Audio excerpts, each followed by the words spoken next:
जीवन का सबसे महत्वपूर्ण दिन।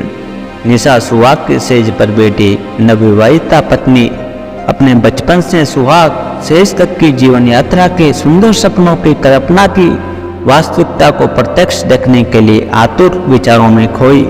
सिर्फ उस सुंदर पल को बेचैनी से निहारती पल भी वर्षों की जीवन यात्रा सा लगता। माँ बाप भाई बहनों अपनों को छोड़कर आई निहारिका सुंदर सपनों में खोई ही थी। तभी सपनों का सौदागर जीवन का सत्य पति प्रेमी जीबेस कमरे में प्रवेश करता है और सेज पर बैठते हुए कीमती तोहफा देते हुए कहता है, निहारिका, आज मुझे सबसे बड़ा पुरस्कार मेरे सद्कर्मों का ईश्वर ने दिया है। वो तुम हो।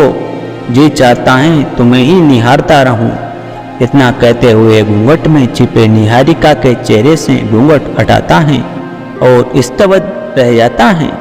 बेहद सुंदर संगमरमर की तराशी किसी मूर्ति की तरह निहारिका जीवन के सपनों से भी सुंदर साक्षात समक्ष एकाएक आलिंगनबद्ध करते हुए बरबस बोल उठता है, हे ईश्वर, आपका बहुत बहुत आभार जो आपने निहारिका को मुझे सौंपा।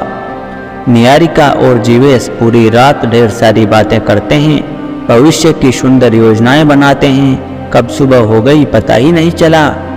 जीवेश लगभग 15 दिन बाद अपने कार्यालय अपने कार्य पर वापस गया तो सहकर्मियों ने उससे निहारिका की आने की खुशी में पार्टी की मांग की। जीवेश ने खुशी खुशी अपने जीवन की सबसे बड़ी खुशी निहारिका के लिए पार्टी का आयोजन कर ही डाला। कार्यकाल के सभी सहकर्मी अधिकारियों को निमंत्रित किया। भोज रात्रि 8-9 बजे शुरू हुई और देर रात तक चलती रही। सर्वदमन जीवेश का उच्च अधिकारी था। वह निहारिका के इर्द गिर्द ही रहता और अवसर का लाभ उठाकर उससे बातें करता।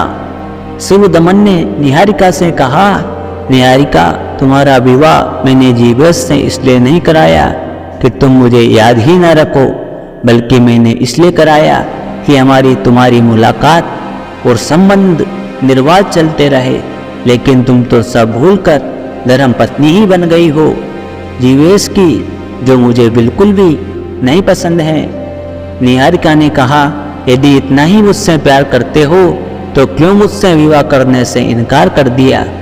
सर्वदमन ने कहा, निहारिका, तुम जो चाहे समझो, लेकिन तुम्हें जीना पड़ेगा मेरे ही लिए, न कि जीवेश की धर्म पत्नी बनकर।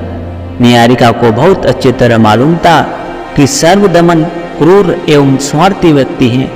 वह पिताजी को दिए लाखों रुपए उधार की भरपाई के ब्याज में उसके यौवन का पिपासा है और कुछ नहीं।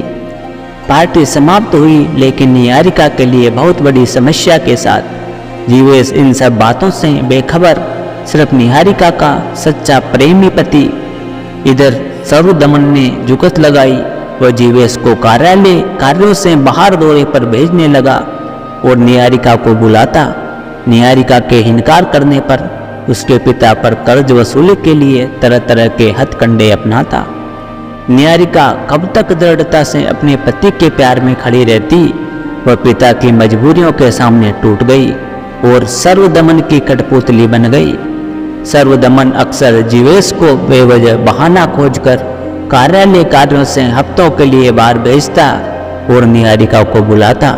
अब तो निहारिका और भी मजबूर हो चुकी थी।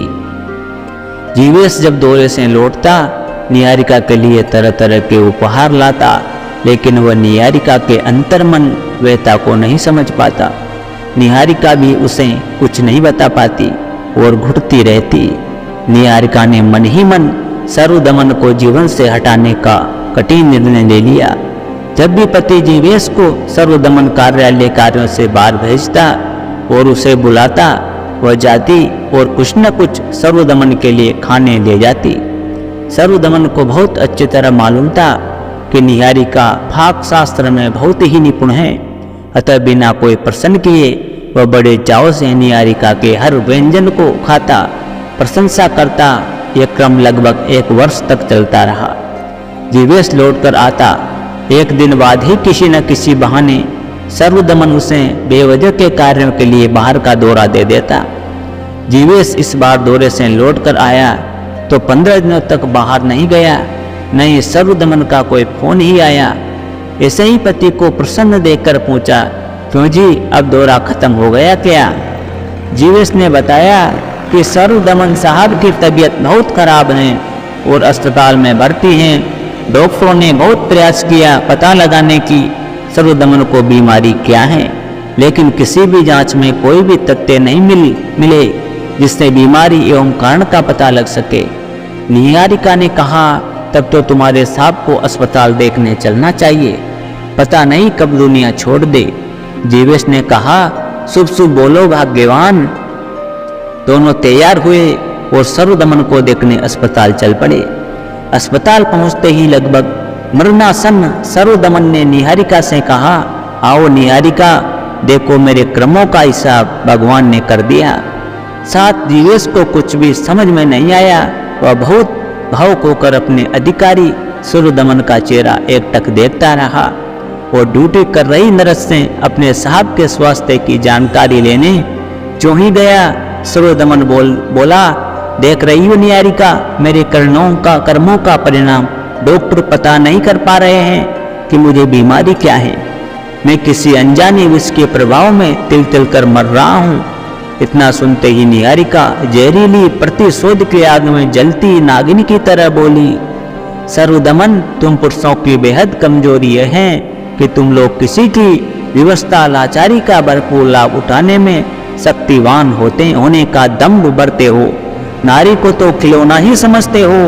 सुनो, मेरी लाचारी बेवसी को हथियार बनाकर तुम जब भी मुझे बुलाते मैं आती और तुम्हारे लिए स्वादिष्ट व्यंजन बनाकर लाती और उस व्यंजन में अपने नाखूनों के टुकड़ों को जलाकर उसका राख मिलाती, जिसका पता तुम क्या किसी को नहीं हो सकता। वही विष तुम्हारी रगों में धीरे धीरे दौड़ने लगा और जब विष तुम्हारे ऊपर ज्यादा प्रभावी हुआ तो तुम इस अवस्था में हो, तुम्हें स्वयं परमात्मा भी नहीं बचा सकता। यही तुम्हारी सही सजा है। तुमने मेरे भोले वाले पति को मुझसे दूर भेजकर मुझे मजबूर किया। देखो, वह देवता आज भी तुम्हारे सलामत के लिए कितना व्यतीत परेशान है। चलती हूँ, बाय बाय, अब अगले जन्म का इंतजार करना। इतना कहते हुए निहारिका पति जीवेश के साथ अस्पताल से बाहर निकली। सर्वदमन उसे एकटक देखता रहा, कब उसके प्राण पखेरु उड़ गए पता नहीं। दूसरे दिन कार्यालय में शोक सभा हुई, लेकिन दबी जुबान पर यही चर्चा थी कि जीवेश की सच्चाई की सजा सर्वदमन की मौत है। दोस्तों, कभी किसी नारी के साथ गलत व्यवहार नहीं करना चाहिए, उसको गलत कृत्य करने के लिए मजबूर नहीं करना चाहिए।